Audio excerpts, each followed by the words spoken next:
Welcome back to the Imaginary Gallery. It's TJ, your host. Tonight's discussion is about how the narcissist and or other cluster B personalities are actually social chameleons. So to begin, what exactly is a chameleon? I'm sure you all know, but I did a little bit of research this evening because when I was a kid, I had chameleon pets. I had a mother who loved such things. She would call it a lizard, which kind of ties into the reptilian shapeshifter discussions I've brought up. But it is a reptile, a reptile. And the chameleon, or not all of them, but many of them have a specific ability to change colors, which is really wild if you think about it, that an animal or whatever, it's not an animal, but a lizard can walk around this earth and change its color. Like, imagine if people could do that. Hi, I'm white. My name is Sophia, and then tomorrow. Hi, I'm black. My name is Chiquita. We can't do that, but they can. And it's glorifying towards them as the creatures, not the people we're talking about, but the actual lizards. Because I used to have pet ones. I'd have like a terrarium or whatever, and I'd have like plants in there. And I found it fascinating because what do? Well, you see the green chameleon with the face that I've learned from that, which you've seen in other narcopath videos, which kind of looks like this. But anyway, beside the point, they are green usually, but I would notice in my cage with them, they would crawl up on like a leaf, and maybe the leaf had turned brown. Well, I would look at this chameleon, which is always cute, but I'd look at it, and its skin would turn the same color as the brown leaf. And I'd say, look, mother, look, it's turned brown. It was just fascinating for me as a kid because, really, where do you see such? I mean, that's like science fiction to have a pet that changes color based on the leaf it's laying on. But anyway, that's cute and sweet when you're talking about the actual chameleons. And we're saying tonight the topic is the cluster B or narcissist or any of the others, they are social chameleons. Well, when we look at it that way, it's not so cute, it's not so sweet. Because when you have a pet reptile, well, it's cute. You play with it, you give it insects, you watch its tongue come out, but you don't want those characteristics in somebody you're dating or friends with. Come on. Well, they call the cluster Bs social chameleons because, which I've said in other videos, the person involved is not really a real person. But this is like different from the reptiles, but it's combined. It's connected in a way. You'll see.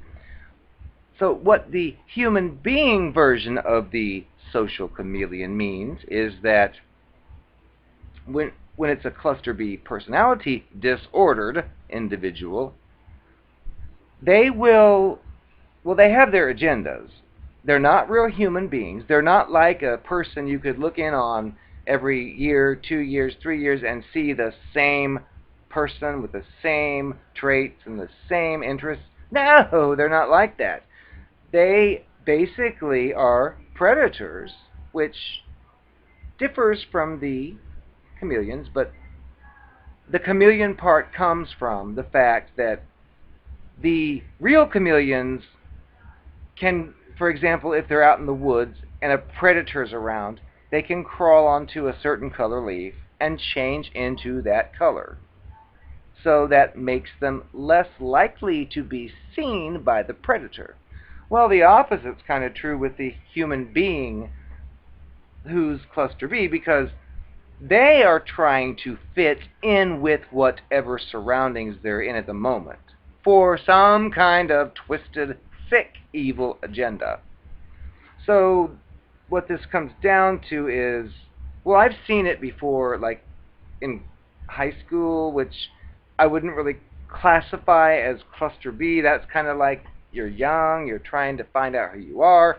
But I would see how one particular person, for example, would have his hair all shaved off and big mohawks, and I was a drummer, and I was in a we joined a band together, and this guy was like the bass player, and he had all this shaved hair and whatever, and I talked to others about him, and they said, "Oh, didn't you know about him last year? Last year he used to carry a Bible around, and he wanted to be a preacher." And that's kind of like similar, because they're like switching characters. They're changing from punk rock to Jesus freak to something else. But with the cluster B, they're not just doing that to try to find out who they are. They're doing it for a specific agenda. And I've watched a few of my old videos I forgot about.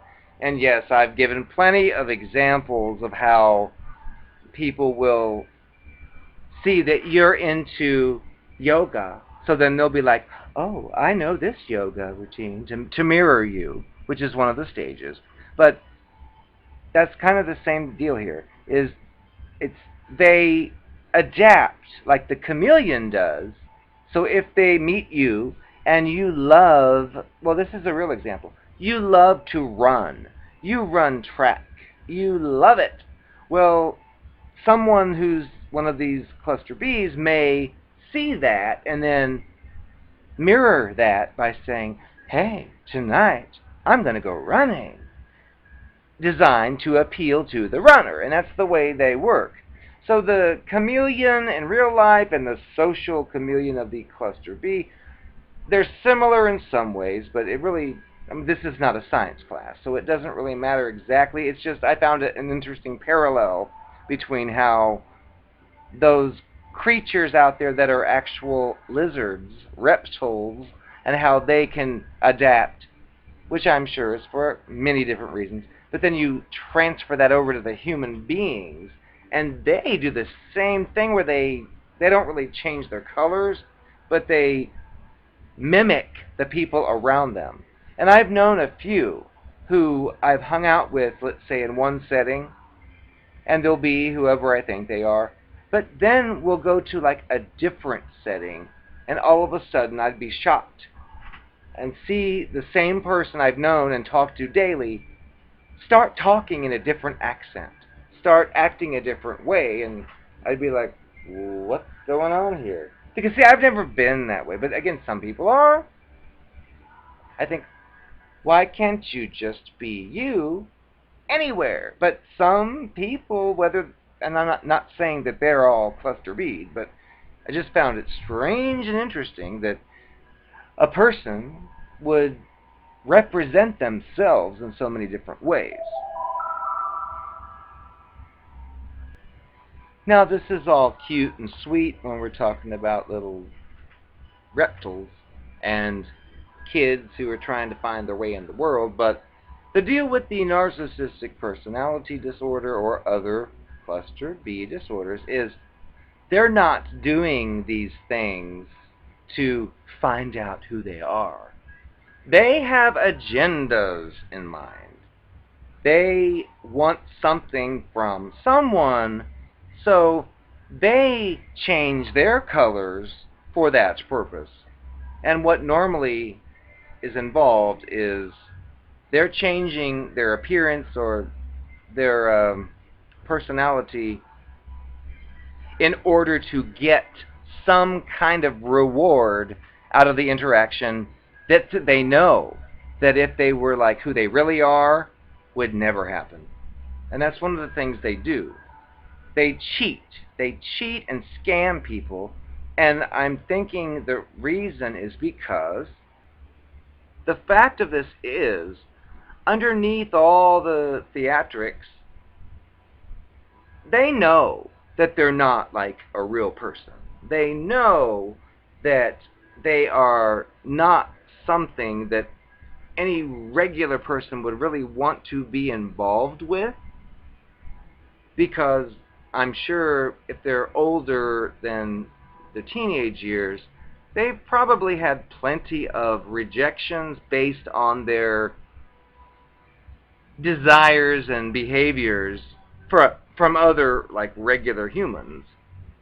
But when you look at them, it's kind of pathetic and sick, because the American dream would be you're a child, you develop interests, you grow up, you explore those interests, they become a part of who you are as a personality, and you grow and improve and so on. But these people are not like that.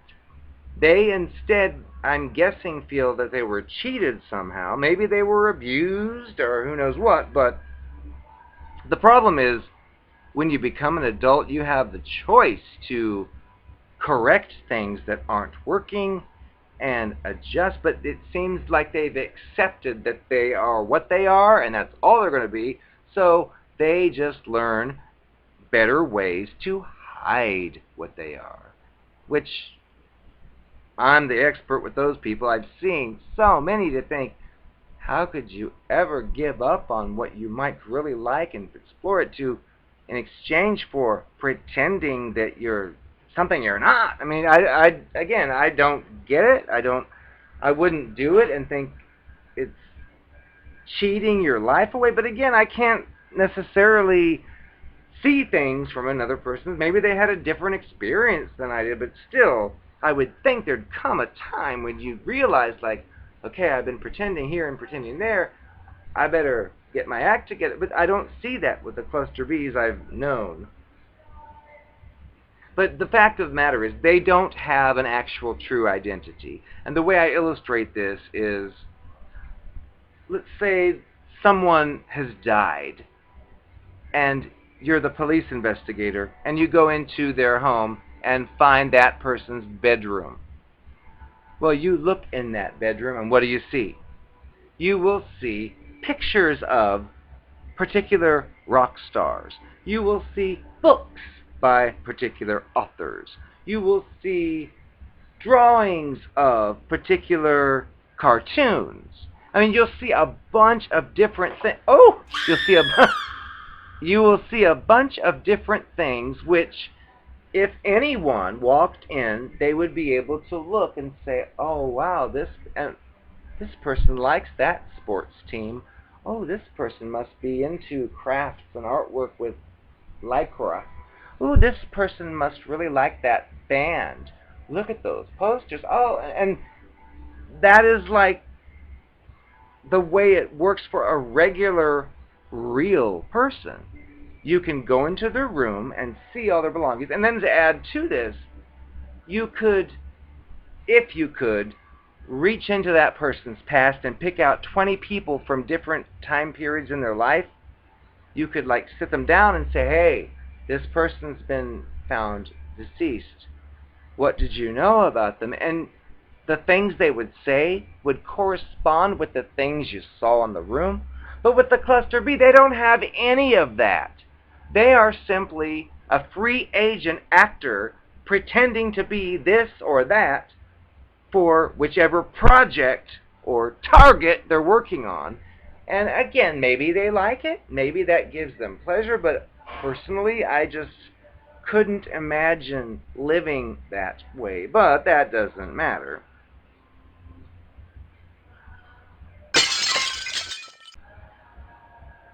The purpose of this particular video is just to generate thoughts and hopefully reflections upon the various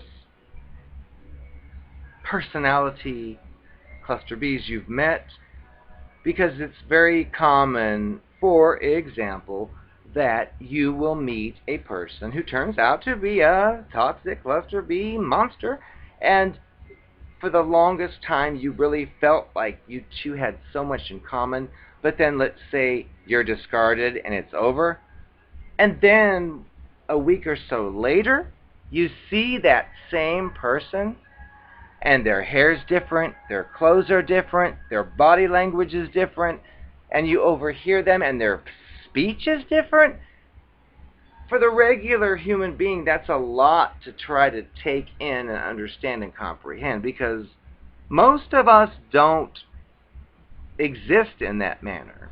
And hopefully, if you see it, it helps you to just recognize the fact that this person is beeped up, because that's not that's it's a child, and that's what I've said in other videos too. They are children. They remind me of children who listen here and listen there and decide, I'm going to be that today. And they say, like a child, hi, I'm a lesbian today. And then tomorrow, I'm in love with the boys over there. And an adult will be like, well, wait a minute, you said you were a lesbian yesterday. And it's just like childhood, because they have never emotionally developed into an actual adult. And that's how they get away with a lot of their crimes as well. But that's, again, a different video. But hopefully I stimulated a few thoughts with the social chameleon concept, because even though the cluster B is different from the actual reptile, it's very good parallel. Peace. I realized that for the last 3 years we spent each birthday with each other, but this year was different. I wanted to hang out with my new friends, and I didn't want you to be there to cause any problems for us. Fine. You caught me. Yeah, I am a whore. I'm a whore. I'm your whore.